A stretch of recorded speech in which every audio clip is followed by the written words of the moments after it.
Ready? Let's go.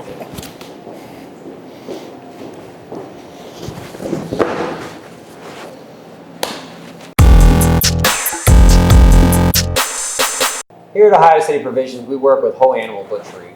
And you'll see today when we break this animal down, there's different applications for each part of it. On a hog, a lot of these pieces are going to be similar to the anatomy of a beef or a lamb. They just got different names. And we're going to explain where everything comes from so you can see a little bit about why we're suggesting sous vide for the Copa steak. On the hog, you've got your front shoulder, which is going to be broken into the jowl, the arm, or also called the picnic roast, and the butt. We're going to have our center section, which includes our loin, which is where your pork chops come from, your baby back ribs, spare ribs, and your bacon underneath all that. You've got your short loin, or also your boneless loin roast and sirloin here on the end, and then your fresh ham. And as a whole animal butcher shop, we have to work with the animal to make decisions each week. And one of the things that we want to point out today is that when we're cutting the Copa roast, we might not be able to get other cuts out of the animal because of that. So Adam, can you give us a quick demonstration on where we're going to break this animal to extract the Copa roast? Absolutely. So as Trevor said, at Ohio City Provisions, we break down whole animals. Now this might look a little intimidating and unfamiliar to everyone at home, but as Trevor just went through, once we break this down into primals, things will start looking more familiar. Now for the Copa, we're going to pull that muscle from right off the top of the Boston butt. Now what this is, it's the end of the neck muscle that runs all the way through the top of the Boston butt into the start of the loin. Now for us to separate this off the main carcass, we traditionally split between the 4th and 5th rib. Today, because we want a little extra of our Copa muscle, we're going to split between the 5th and the 6th rib, okay?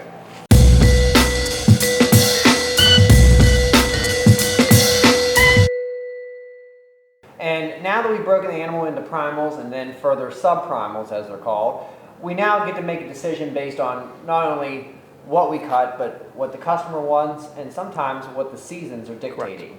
So Adam, maybe let's start at the back of the hog. I think that's probably the most straightforward. And we can talk about the different options for the fresh ham. Absolutely. So the fresh ham here, we still have what's called the H-bone and the sirloin connected to it. What we'll do, one of the options is we'll remove the sirloin, cut that into about 1-inch beautiful sirloin chops. Otherwise, we can take it and put it as a roast. For the ham, for us, we can pull off the back shank. We can do different stews and braises in the wintertime. The fresh ham meat itself, we can pull a couple different types of fresh roast out of it. Eye of rounds, bottom rounds, much like you would see in beef. However, we just replicate that in the pork leg. What makes most sense for us here at the shop is we'll bone this out and we'll do boneless ham for deli meat. Works really well. Now that we've talked a little bit about the ham, though, we get to the more valuable and desirable cuts of the hog. Yeah. Right? So what do we have here, Adam? So right here we have what we call, and I guess in beef would be a short loin, right? We left the tenderloin on this, right? You see the eye here. Normally we'd pull the tenderloin off, bone this out, and this would become either a boneless pork roast or boneless pork chops. Today, because we like to be have a little fun at Ohio City Provisions, again, we left the tenderloin on. So what we're going to do is cross-cut these at about 1.5 inches thick. And we're going to have pork T-bones. Starting up front for your T-bones, by the time we get back towards the sirloin end, we'll have a couple nice, beautiful, thick pork porterhouses. Here at Ohio City Provisions, there's one thing you'll definitely see all the time, and that's bone-in pork chops. One thing you won't see are baby back ribs, because this is where Trevor spoke before, we have to start making decisions.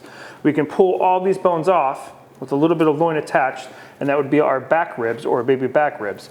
Here, what our customers seem to have demanded since we've opened are bone-in pork chops. So what we'll do is simply remove this chine bone, cut them individually between the rib, which puts them about 1 inch thick, and we kind of splice them up a little bit and French the top of the bone. So what we've had to do is think of different ways to market other parts of the animal. So the Copa roast, for example, is a way to help us balance the demand. So the Boston butt, the shoulder roast here, we don't get a lot of demand for people coming in to do a long, slow braise. They want quick satisfaction, like a pork chop. Well, when we pull this Copa steak out of here, you're going to notice that the Copa is going to look suspiciously just like this. These are the same 4 muscles that come into the pork loin that run through the Copa and into the neck. Here we have the pork shoulder. Some of the cuts that come off of this and the things that we cook in the kitchen are very familiar to us. The Boston butt, oftentimes cut into thick steaks, 2.5 to 3 inches thick as a roast. or served whole is excellent for braising. Think like, pork carnitas. Put in the smoker in the summertime for smoked pork shoulder. So these are cuts that generally take a longer time to cook. So when we extract that Copa roast, which as we mentioned is the same 4 muscles that go from the neck through the shoulder and into the pork chops, they're going to have a different structure to them. They're going to have a different mouthfeel unless we cook them properly. Correct. So that's why today when we're talking about sous vide, we're going to pull this Copa roast out, tie and cut it into Copa steaks, and we're going to need to cook them a little bit different than the pork chop.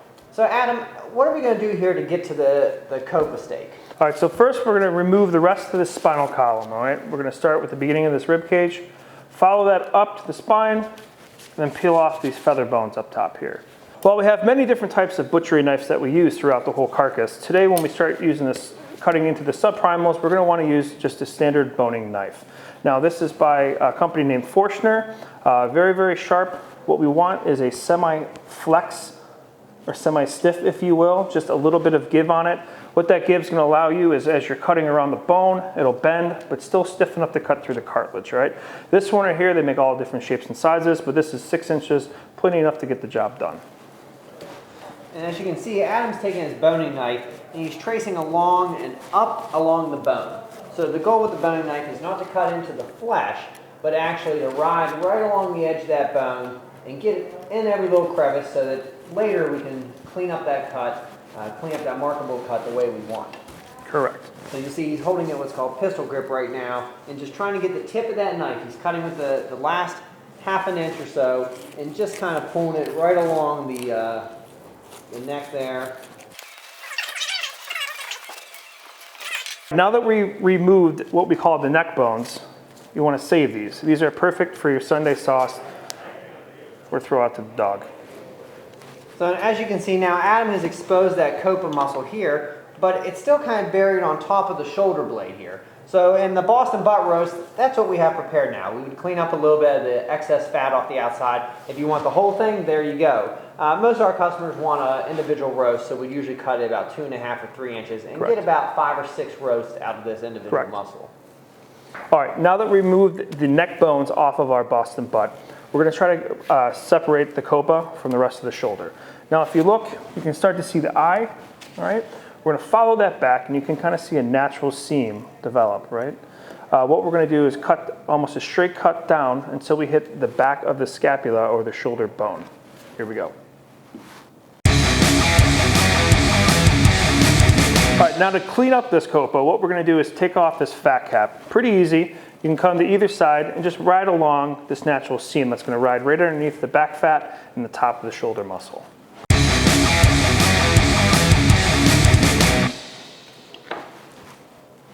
All right, this looks pretty good to me. You have your eye, which went into the loin, right? And then back towards the neck, you have what we call, a lot of your smokers, anyone who does a lot of barbecue will call your money muscle, this beautiful, nice chunk of neck muscle right here, okay?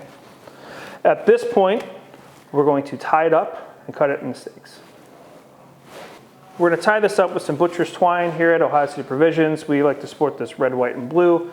You know, it's patriotic pork, so you might as well dress it up accordingly. So to truss, what we're going to do is start off coming in just about 1 inch and then tying what we call a square knot. Pretend you're starting to tie your shoes, right?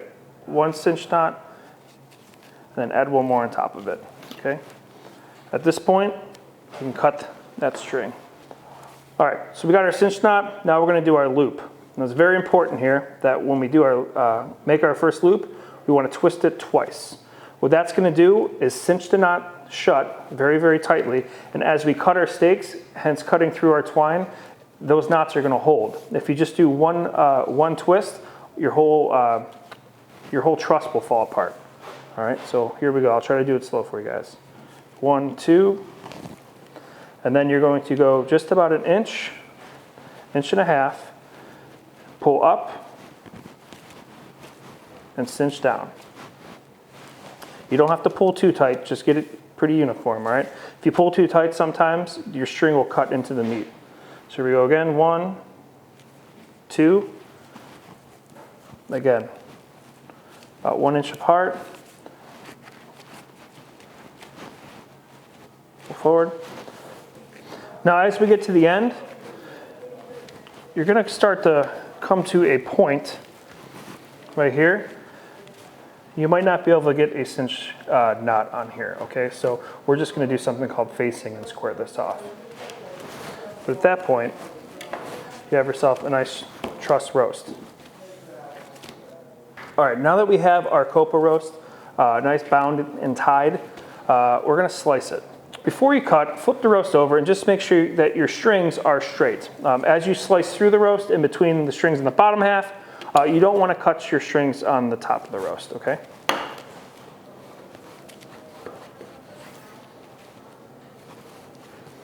So as you can see, the muscles change a little bit from the pork chop. As we get closer to the shoulders here, and we get all the way up here into the neck, we get this intramuscular fat, and with the intramuscular fat comes connective tissue, which is a little tougher to cook. So with using the sous vide technique, we can get comparable results in the toughest muscle and the most tender muscle all at the same time.